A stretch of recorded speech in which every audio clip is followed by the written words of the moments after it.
Hello, I'm Zaccura and welcome back to my channel. And y'all know what time of the year it is. It's MerMay! Yay! The month-long challenge that's all about them mer peeps. I've been wanting to participate in this challenge for a couple years now, but never got the chance, so this year I'm finally doing it. So yay! I am planning to be pretty chill with it, so if I don't finish it, not gonna feel guilty about that. But I'm just gonna do as many as I comfortably can. And since MerMay is about the subject and not the medium, I have some plans on various different themes and mediums that I'm going to be using all throughout the month. But for week 1, I decided to sort of bring back my Inktober spirit and do some Inky Mergals, which are mermaids, in case Mergals kind of sounded like mermaid seagulls. I meant like girls, gals. You get it. I do plan on doing some mermen later down the line, since I have a feeling that I will probably get bored of drawing only girls for an entire month. But for this week's theme, I pretty much just wanted to have a set of beautiful inky merladies. So if this is the first time you're hearing of this challenge, MerMay is an annual month-long art challenge that takes place every May, where artists are challenged to draw a mermaid-inspired piece every day for the entire month.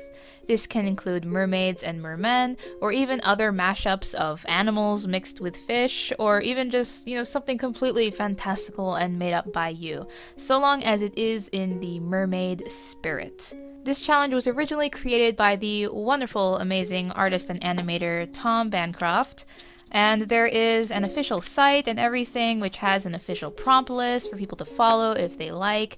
I think they're even holding some kind of contest this year, so go check that out if you want to. But I am actually not going to be following any prompt list and just kind of coming up with things as I go. However, I have looked at various prompts for inspiration whenever I can't come up with something on my own, and I will continue to do so probably in the future. So yeah, since it is my first year, I figured I'd just kind of go with the flow. That's how I got into Inktober. The first year, 2016, I just totally came up with random stuff every day on my own, and in following years, I started to, get more themed and prompty. Since that way of easing myself into a monthly challenge worked for me, I figured let's try the same formula again with MerMay and just be real chill with it for the first year. With day 1, I didn't really have any particular ideas in my head other than I kind of wanted to break the rules of what is defined as a mermaid by actually having her have legs, because I'm just like that, day 1, already rebelling.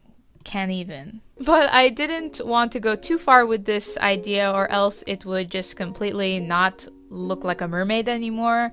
So I had this idea of her legs still being attached by this fin-like substance, but it's just that you can still clearly see that there are 2 limbs down there.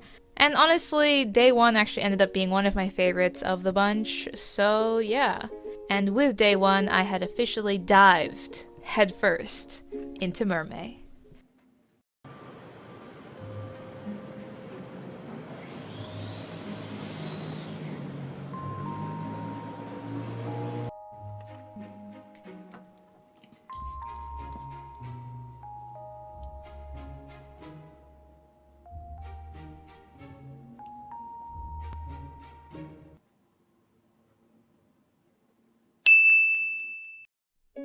With day 2, I decided to again veer away from a classic mermaid and make her an octopus mermaid. An octo-maid. So instead of a fishtail, she has octopus tentacles. I kind of played with the whole leg thing again, or at least I tried, by having the front 2 tentacles kind of look like legs.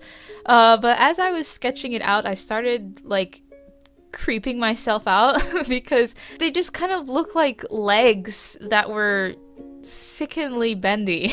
And her shins were basically bending backwards, so I made them look more like tentacles than legs so that it wouldn't look too gross. With her hair, I decided to make her have a bunch of braids because I felt that tied in with the idea of tentacles. I don't know. And once again finished it all off in my classic inky fashion with all of the uneven ink splats in the background and tinting just everything with my Winsor & Newton colored inks. That's pretty much the same routine for all of the pieces this week. I wanted them to sort of be like a set, so all of them sort of have a very similar theme and style and colors.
After day 2, I was scrolling through Artamino and I saw that they have their own prompt list over there, and I saw that for day 3, their prompt was royalty, I believe, and I thought, that's an interesting idea, so I tried my hand at a kinda royal mergal, and yes, I finally caved and drew a proper mermaid tail. But I still tried to make things interesting by having her have these semi-clear fins running down the sides of her that kind of resembles like a gown or a cape. At least that was the intention, because I'm still trying to make these mermaids as special and unexpected as I can. I have a feeling it's going to be a pretty common theme for Zaccura's Mermaid Challenge, you know. Try to make all of your mermaids as atypical as you possibly can. Why? Because you just do it. I don't know, it just feels kind of like a defeat to me to just draw a stereotypical human upper body and fish lower body mermaid. I feel like I have to, it's my duty to make them different and unexpected. I don't have a problem.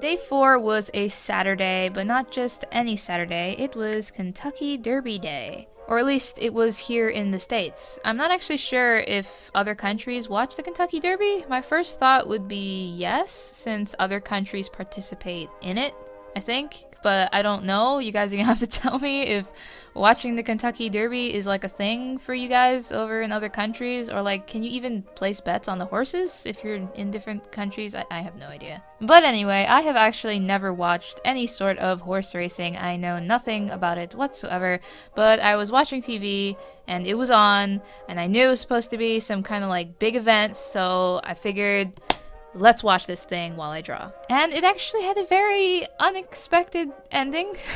I mean, if you guys watched it, you know, but like the guy who crossed the finish line first didn't actually win because he ended up getting disqualified. So the guy in second place won. What a twist. It didn't really like, you know, matter to me personally since I didn't participate in like the betting aspect of things. But that was, interesting. Anyway, I have kind of rambled off, haven't I? What does all this have to do with this mermaid, you're wondering? Well, hopefully y'all can tell, but I was inspired by the classic derby attire, the fashion. People still adhere very much to the fantastical hats and clothes for watching the derby, so I figured I'd have this mermaid dressed up as though she is on her way to an underwater horse racing track. I made her hat like made out of these big oyster shells, and instead of flowers and feathers for decoration, I put various coral and seaweeds. I thought it would be kind of a cute idea, and that was day 4.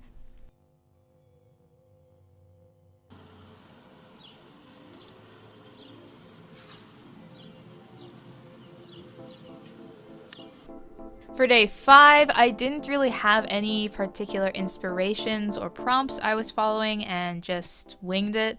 I gave her a proportionately much longer tail than the other mermaids I did, which then ends in this big flower petal-like fin.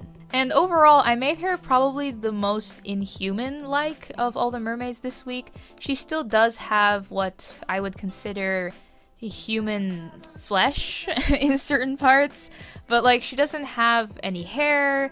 Instead of normal ears, she has these fin ears, and her hands are sharp. I just really like the idea of a mer person really looking like they are a creature of the deep, like they really belong in the water rather than a human with just some fish parts.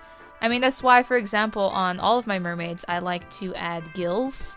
I'm not sure if you guys noticed that, but I tend to put a mermaid's gills along their sides, sort of their rib cage area. That was an idea I think I came up with last year, actually, when I did that one mermaid drawing. I just figured since it does have a human-like upper body, then a mermaid's lungs are probably in the same place, and they're kind of like human lungs. But since mermaids can breathe underwater, then they would have gills along their rib cage that would, in some fashion, siphon the oxygen from the water and then pump it into their lungs.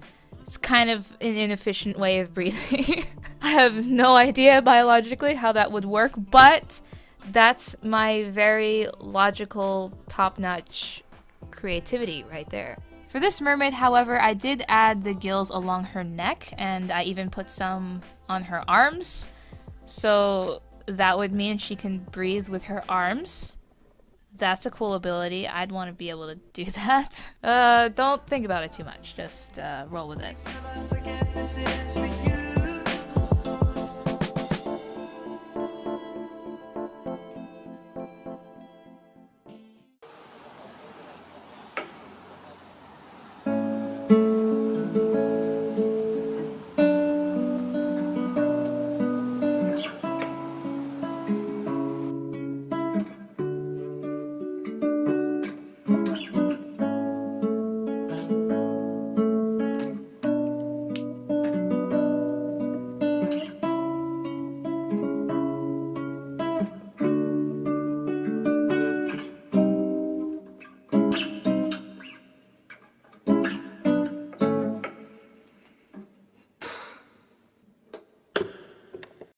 For day 6, I decided to do a jellyfish mermaid. I guess that would make her a jelly maid. That sounds... I actually had the idea for a jelly maid since day 1. I thought it would be a fun idea, so I made her have this hairdo that would basically be like the ultimate of the ultimatum of bowl cuts. And that would sort of look like the top part of the jellyfish. I'm not actually sure what that part of a jellyfish is called. I really should Google these things before doing voiceovers, but you guys know that'll never happen. Because of how long I've been on an art hiatus recently, I really feel that it was by this day, day 6, that I finally warmed up. I honestly was struggling with the inks for the first few days. I just sort of forgot what they felt like and how they act, so for many of the pieces I ended up having to forgo a lot of my planned color palettes and instead just do what I had to do to make it look good. But by day 5, I was already getting a feel for the inks again, and by day 6, it just went a lot faster and easier. I think Jellymaid was definitely the fastest of the bunch, because I just went in knowing exactly how I wanted to color it, and just did it. And with that, Jellymaid unexpectedly concluded the set of Inky Mergals, because for day 7, I did something a little different.